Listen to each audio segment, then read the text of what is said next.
الحمد للہ رب العالمین والصلاة والسلام علی سید المرسلین۔ دو جملے ایسے ہیں کہ جن دو جملوں کی بنا پہ بندے کی دنیا بھی برباد ہو جاتی ہے اور بندے کی آخرت بھی برباد ہو جاتی ہے۔ ایک جملہ کہ جس میں دنیا کی بربادی ہے، وہ عورت سے جملہ صادر ہوتا ہے جس کی وجہ سے اس عورت کی دنیا خراب ہو جاتی ہے۔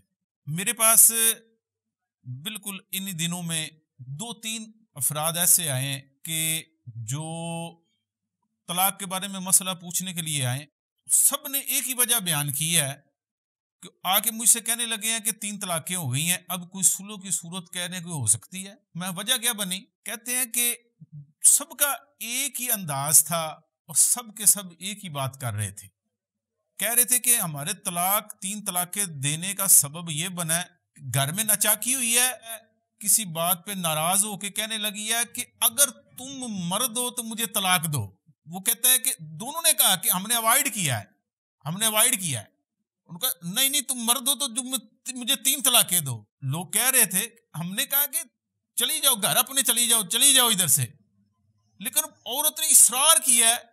تو اس جملے کے اصرار کی وجہ سے کہ اگر تم مرد ہو تو مجھے طلاق دو، اس کی وجہ سے اگلے بندے کی غیرت کو للکارا، تو اس غیرت کو للکارنے کی وجہ سے ان تینوں شخصوں نے عورتوں کو طلاقیں دے دی۔ تو یہ آپ کی میں ایک آخرت کی خیر خواہی کر رہا ہوں کہ یہ جملہ کہنا اس حالت میں کہ غصے کی حالت کے اندر یہ جملہ کہنا اگلے کی غیرت کو ابھارنا، یہ بندے کی دنیا کی بربادی کا سبب بن سکتا ہے۔ کہ یہ طلاق جو کہ اللہ تعالیٰ کو پسند نہیں ہے، کہ روایت کے اندر ہے کہ ابغض الحلال عند اللہ الطلاق، جائز چیزوں میں سے سب سے ناپسندیدہ چیز اللہ تعالیٰ کے نزدیک طلاق ہے۔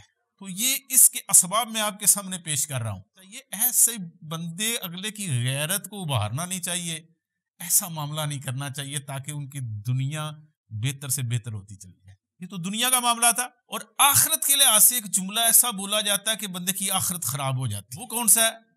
کہ بعض اوقات 2 شخص آپس کے اندر گفتگو کر رہے ہوتے ہیں، آپس میں لڑ رہے ہوتے ہیں، اور ایک کہتا ہے تم یہ بات کر رہے ہو، تم نے کافر ہو جانا ہے، مرتد ہو جانا ہے تم نے۔ جو ہی ایسا جملہ کہتا ہے تو اگلا بندہ یوں آگے سے جواب دے دیتا، ہاں بھائی میں نے کافر ہو جانا ہے، معاذ اللہ۔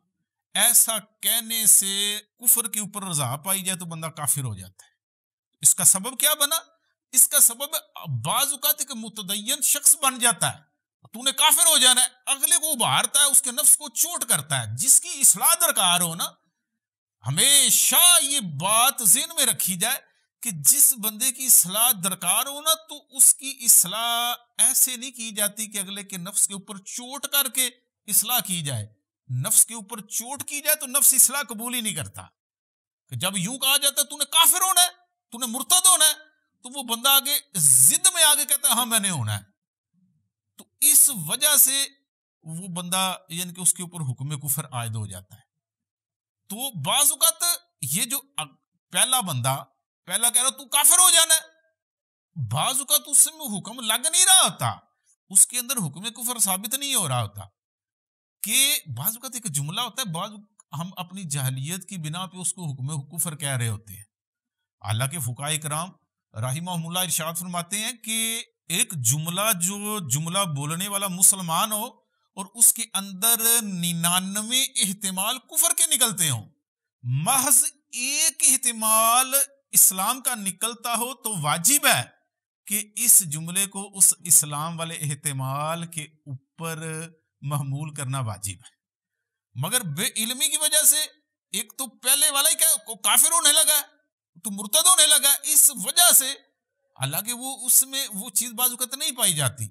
تو فقہاء نے ایسا جملہ کہنے سے اگلے کو منع کیا ہے، اگلے بندے کو غصے کی حالت میں یہ جملہ کہنا اگلے کے کفر بکنے کا سبب بنتا ہے۔